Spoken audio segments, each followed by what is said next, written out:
¿Qué tal, amigas y amigos de Voces Universitarias? Nos encontramos en la División de Ciencias de la Salud.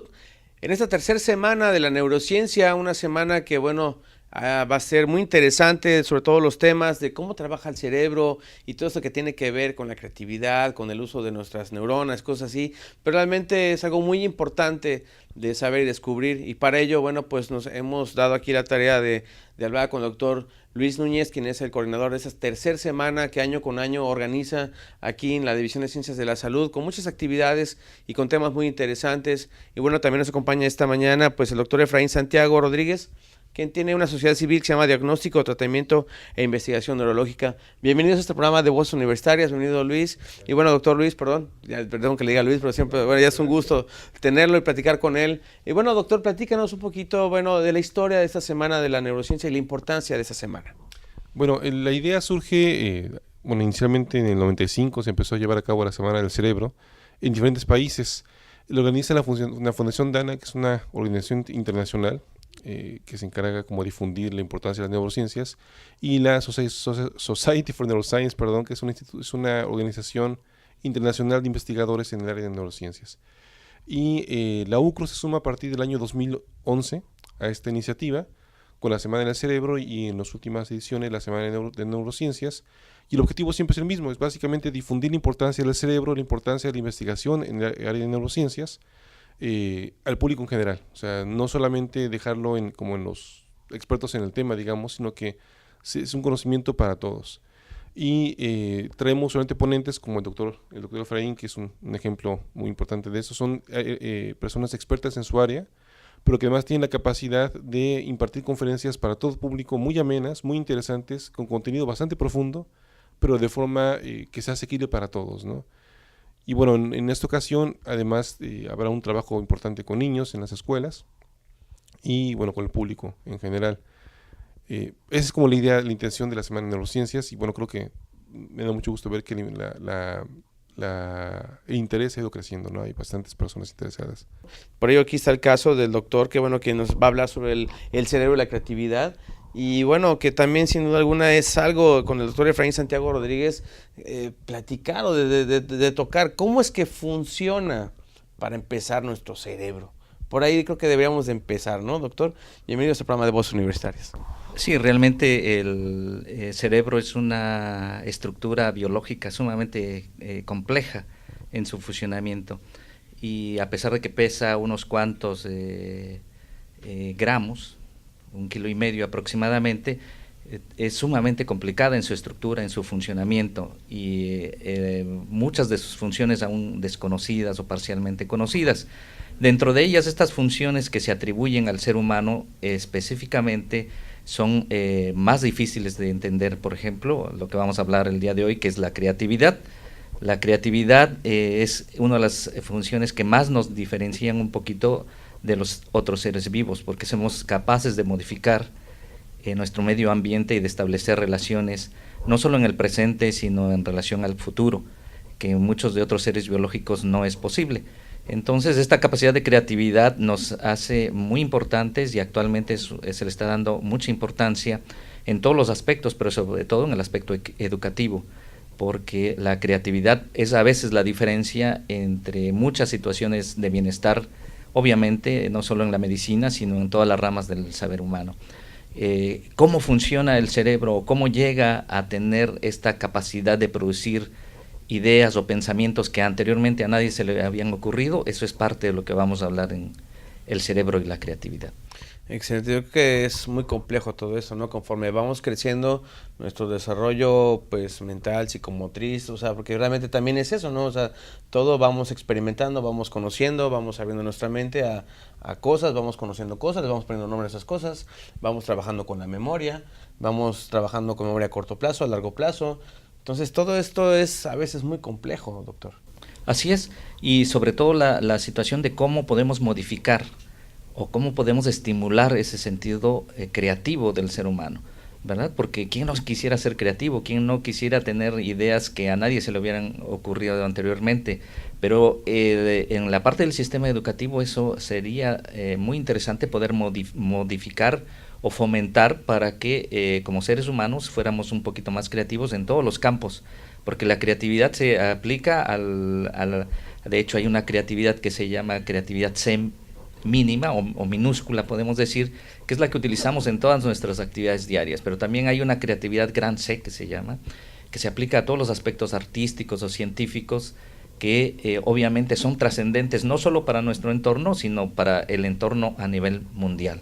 Entonces, de ahí que la creatividad sea un punto muy interesante a tratar en esta Semana del Cerebro, que obviamente nos complace en participar en ella para poder hacer un poquito de difusión en relación a lo que es y cómo funciona el cerebro. He entendido la creatividad como hacer algo distinto o algo diferente, algo que no ha sido creado o creado, modificarlo y hacerlo de una manera distinta. ¿Cómo hacer esto empático o con empatía con la educación? Hoy día se manejan mucho las competencias, que podríamos decir puede ser algo similar a educar de manera creativa, entre comillas, ¿no? O sea, ¿cómo buscar esa empatía entre creatividad y educación? Este es un tema apasionante porque realmente en estudios que se han hecho donde se compara cómo ha estado la cuestión creativa del ser humano en los últimos años, se ha visto que a pesar de que tenemos un gran número de conocimientos, que tenemos acceso o una comunicación impresionante a través del Internet y todas sus aplicaciones, esto en realidad ha limitado la creatividad del ser humano. La ha disminuido y hay estudios en donde se observa que año con año la creatividad está disminuyendo, porque nos estamos volviendo un tanto complacientes y poco creativos, y entonces el cerebro, si no se usa, pues no se explota en todas sus funciones, ¿no? Entonces la guía de la educación teniendo el conocimiento de las neurociencias es sumamente importante. Desafortunadamente, no solo en México, sino en muchos países es limitada esa cooperación entre los sistemas que diseñan los métodos educativos y las neurociencias. Hoy día ponemos en Google cómo hacer un pastel, ¿no? Entonces hasta toda la pregunta completa o cómo hacer algo, 10 imágenes de no sé qué, o sea, nos estamos limitando a usar lo que ya está ahí y no a crear algo que podamos hacer, ¿no? Exacto, somos usuarios, pero no somos innovadores, no somos creativos en esa situación. Y eso está limitando mucho, pero nos da una falsa idea de que nosotros estamos siendo capaces de crear, pero realmente no estamos creando nada, sino simplemente usando una serie de conocimientos que los crearon generaciones atrás de nosotros muchas veces. De repente, por ejemplo, he visto con algunos ya de cierta generación, bueno, que no conocen un cassette, cómo es que funciona un tocadiscos, cómo es que funciona tipo de cosas, así como la televisión, porque es una televisión de a lo mejor de 43 pulgadas con un cinescopio, como hoy día es una televisión digital. O sea, hay cosas que los jóvenes hoy día desconocen y que dicen, bueno, es que ¿cómo es que funcionaba esto, no? Entonces, ¿qué hacer? ¿Cómo ayudar a esta generación de los famosos millennials que hoy día ya están catalogados como estos, que a lo mejor nosotros como una generación XY fuimos creciendo con la tecnología, fuimos desarrollando la creatividad de otra forma? ¿Cómo hacer que estos millennials entren en acción a la creatividad? Yo creo que estas pláticas que nosotros damos y el interés sobre estos temas ayuda a difundir primero el conocimiento en el sentido que no vamos en el camino correcto necesariamente al usar muchas de las aplicaciones y tecnología que tenemos en los teléfonos inteligentes, que son inteligentes los teléfonos, pero nosotros nos estamos volviendo menos inteligentes, ¿verdad? Sí, efectivamente. Entonces, en neurociencias hay todo un tema que se llama pensamiento divergente, que se trata precisamente de expandir el pensamiento a partir de un hecho concreto en pensamientos cada vez más disímbolos que muchas veces no tienen relación con el pensamiento original. Es toda una filosofía de vida, diría yo, y que se tiene que aplicar específicamente a la educación. Sí, recuerdo por ahí un poquito, ahora sí en la universidad llevé una materia que se llama Desarrollo de Habilidades del Pensamiento y tenía que ver un poquito con eso, o sea, cómo hacer los comparativos, cómo sacar las secuencias, cómo desarrollar la creatividad a partir de situaciones, o sea, para qué servía, para qué te puede servir un portafolio, ¿no? Pues hasta me decía, no, pues hasta para matar un mosco me puede servir un portafolio, o sea, ¿para qué está hecho? Sí, pero ¿para qué lo puedo, digamos, reusar o reutilizar? Entonces eso también nos ayuda. Creo que ese tipo de ejercicios deberían de existir y estar en una escuela pública de cualquier nivel, ¿no? Así es, sí, ese tipo de hacer uso de una herramienta es una prueba que se utiliza muchas veces cuando queremos ver qué tan creativa es una persona. se llama tarea de usos alternos. Es decir, yo tengo este micrófono, pero si yo se lo lanzo, pues se va a convertir en un proyectil, Así evidentemente, es. ¿Verdad? Pero si yo quiero a lo mejor dar de martillazos con él, pues puede tener otro uso. Y eso es algo que no se le había ocurrido, pero de repente a muchas personas lo único que se nos ocurre pues al tomar el micrófono es hablar en él. Sí. Así es. Bueno, doctor, obviamente eso es parte de una parte medular y muy importante, ¿no? de la creatividad, pero también hay trastornos, hay enfermedades en el cerebro que también hacen pues su trabajo, digamos, ¿no? Que limitan a las personas o en un momento dado, bueno, pues están los trastornos de hiperactividad y demás.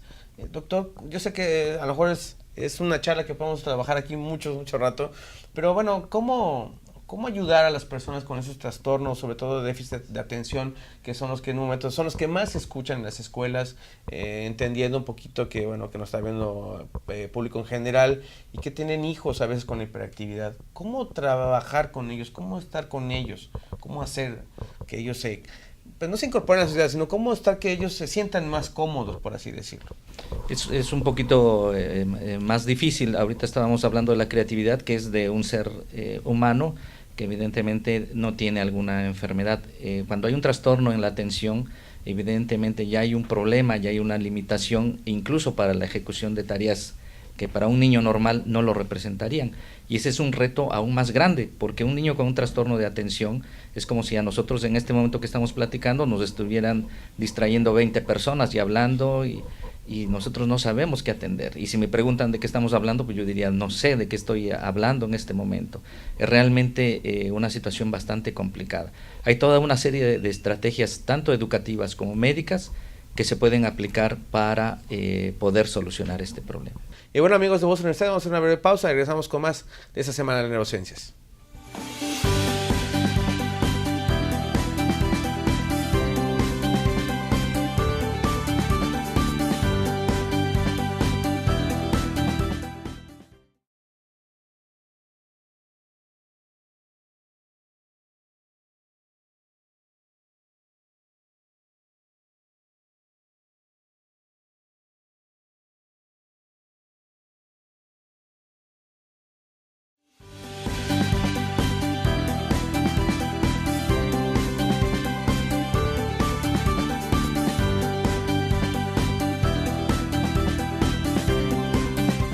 ¿Qué tal, amigas y amigos de Voz Universitarias? Y seguimos en este programa especial aquí en la División de Ciencias de la Salud, en esta tercera semana de las neurociencias, y que sin duda alguna, bueno, pues en esta primera parte donde abordamos la creatividad del cerebro y su complejidad, bueno, pues hoy tenemos al doctor Julián Reyes, que viene de la Universidad Autónoma de Querétaro, y que, bueno, viene a hablar de también una parte también importante de lo que es, bueno, es un trastorno de déficit de atención, el famoso TDA. Doctor, bienvenido a este programa de Voz Universitarias, y cómo lo ha recibido, pues, la universidad, y bueno, pues platíquenos un poquito sobre este trastorno de déficit de atención. El trastorno por déficit de atención es una condición médica muy interesante, ya que se tiene la idea de que es un trastorno o una condición relativamente nueva.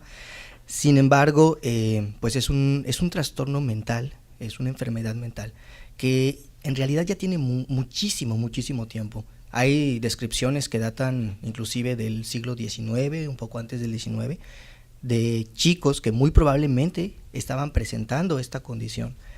Sin embargo, cabe mencionar que como no existían métodos diagnósticos adecuados en ese tiempo, ni existía un tratamiento adecuado, es realmente hasta mediados del siglo anterior, es decir, del siglo XX, que se comienza a tener como alternativas de tratamiento para esta condición. Es decir, el TDA es una enfermedad relativamente nueva, pero que tiene pues ya un alma bastante vieja. Así es. En ese sentido, doctor Julián, platíquenos, bueno, ¿cuáles pueden ser las causas, al menos las más frecuentes o las que ya se conoce que pueden causar ese trastorno? Esta parte es muy interesante, ya que en general la mayor parte de los trastornos mentales, incluidos el TDA, se consideran que son enfermedades multifactoriales. Cuando hablamos de una enfermedad multifactorial, nos referimos a una condición o un trastorno donde involucra aspectos tanto genéticos, o bueno, biológicos, incluyendo la genética, como también aspectos ambientales o contextuales. Es decir, hay una interacción entre los aspectos genéticos, entre los aspectos biológicos, pero también entre los aspectos de crianza y los aspectos ambientales, que en conjunto nos van a dar las manifestaciones, en este caso, del TDA. Existe un subtipo, digamos, de TDA, donde más bien a partir ya de una condición neurológica preexistente, por ejemplo, hablemos de ciertos factores de riesgo al momento de nacer, traumatismos craneoencefálicos, una neuroinfección, por ejemplo, o sea, a partir de un evento muy específico, entonces la persona puede desarrollar síntomas de trastorno por déficit de atención. Cabe mencionar que ese es los menos de los casos. La mayoría de los casos se considera más bien de origen multifactorial. Lo que sí sabemos es que tiene un altísimo componente genético. Estamos hablando más o menos arriba del 60 al 70% de heredabilidad. A eso iba, o sea, ¿es herencia de madre o padre en este caso? Sí existe un altísimo peso de la parte genética para la generación de esta condición. De hecho, es muy común cuando uno está atendiendo a un niño o a una niña con TDA, es muy probable, si uno hace el árbol genealógico al momento de realizar la historia clínica, es muy probable que uno encuentre que el papá, la mamá o alguien, por ejemplo, abuelo o abuela, muy probablemente presentó estos síntomas, aunque no fueron detectados en su momento.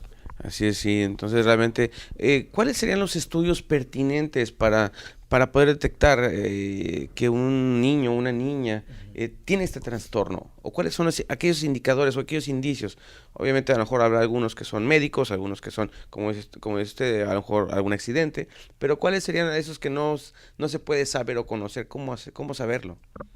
Tocas una parte bien interesante, porque hoy por hoy el diagnóstico se considera que se hace un diagnóstico clínico, es decir, que a partir de la entrevista o la valoración, ya sea con un neuropediatra, ya sea con un psiquiatra, con un psiquiatra, que es un psiquiatra especialista en niños, a partir de ahí se puede establecer el diagnóstico.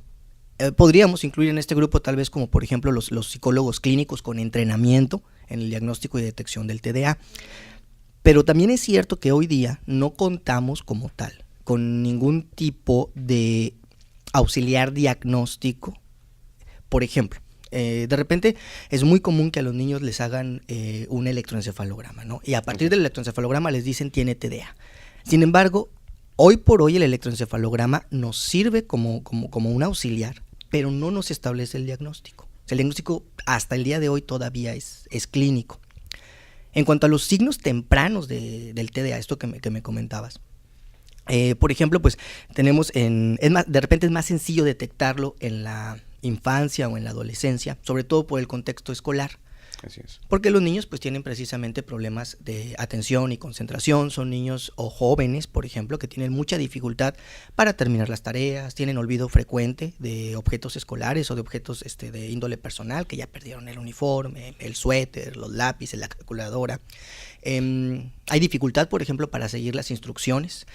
No confundir, o sea, cuando menciono dificultad para seguir instrucciones, no me refiero necesariamente a un niño o a un adolescente de carácter rebelde o oposicionista. O sea, no que confronte al maestro, sino que le cuesta trabajo como seguir la indicación precisa de lo que le está diciendo, por ejemplo, el maestro o algún tutor.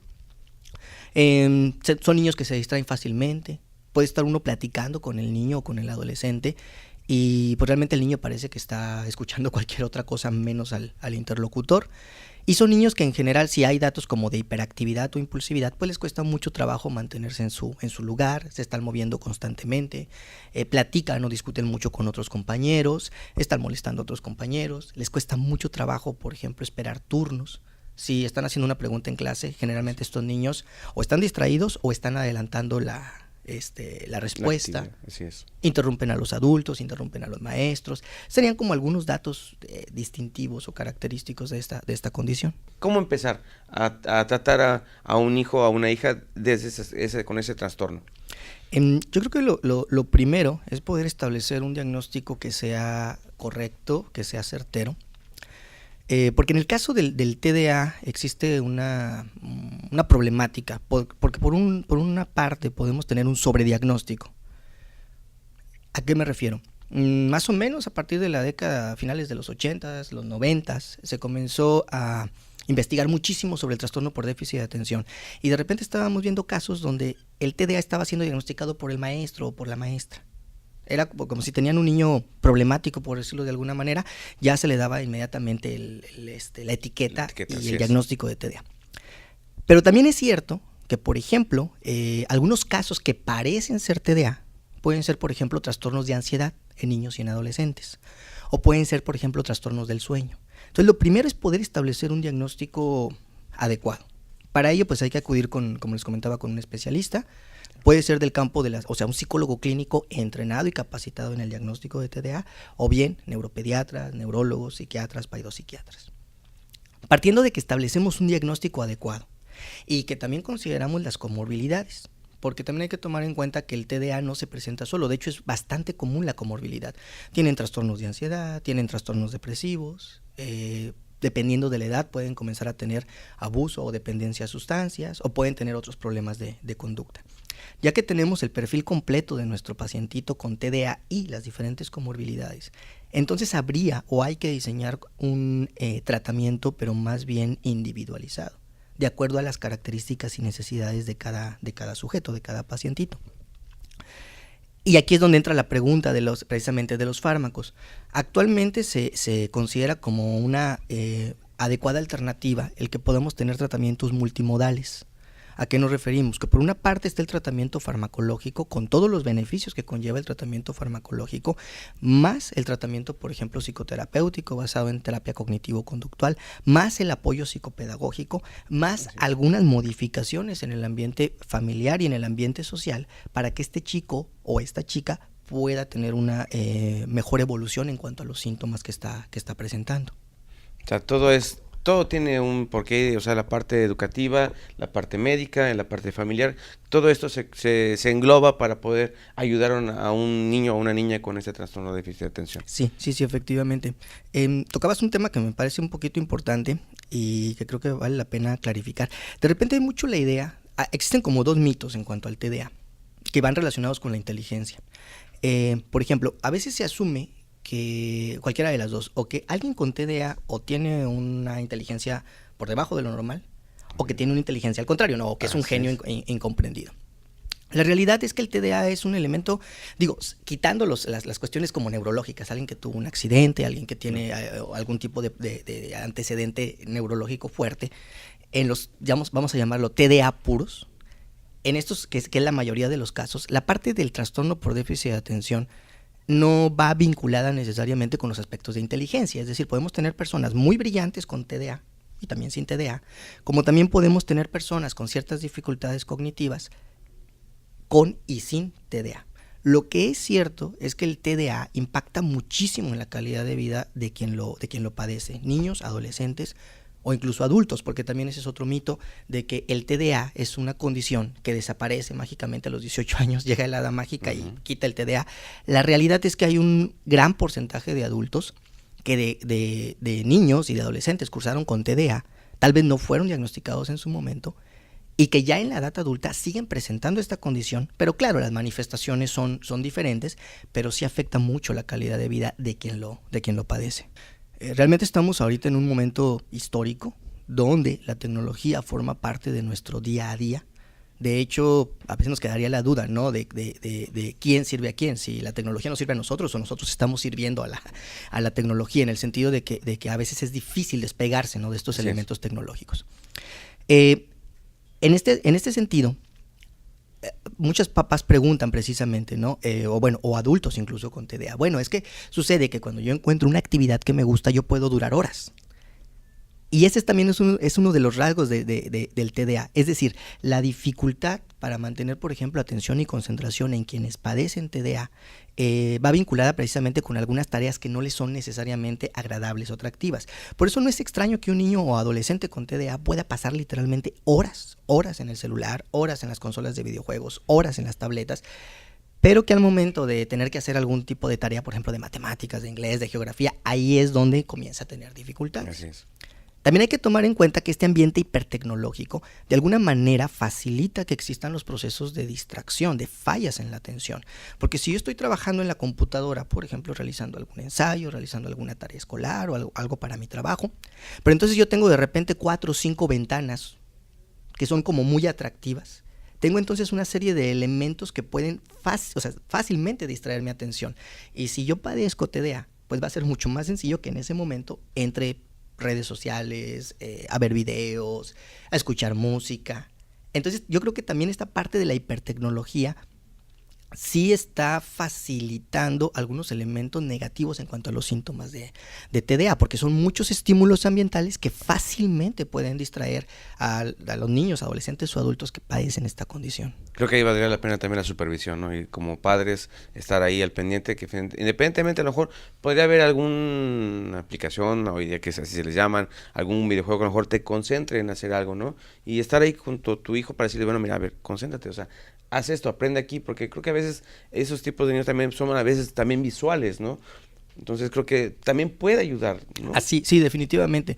De hecho, es algo que se utiliza como más en España, el generar como ciertas aplicaciones o videojuegos que vayan enfocados a precisamente como mejorar síntomas de inatención, de impulsividad, a mejorar la concentración. Esto es algo que se puede, digamos, utilizar de forma positiva desde esta parte de la tecnología. Y pues sí, definitivamente es muy necesaria la supervisión por parte de los padres con estos niños para también ayudarles a que puedan focalizar su atención en aquello que es importante, llámese tareas escolares o algún otro tipo de trabajo. Así es, no, bueno, pues sin duda alguna, pues esta es una plática muy interesante, muy importante para todo nuestro auditorio de Voces Universitarias, la cual la verdad pues agradecemos al doctor que ha estado aquí con nosotros en este programa de Voces Universitarias, dando todo ese conocimiento, y ahorita ya estás a punto de entrar a la conferencia con los estudiantes de medicina aquí en División de Ciencias de la Salud, y bueno, pues agradecerte y bueno, pues reconocerte también pues todo lo que nos has comentado aquí a través del programa de Voces Universitarias. No, pues muchas gracias por la invitación. Muy bien, pues amigos de Voces Universitarias, nos vemos hasta la próxima semana. Hasta la próxima.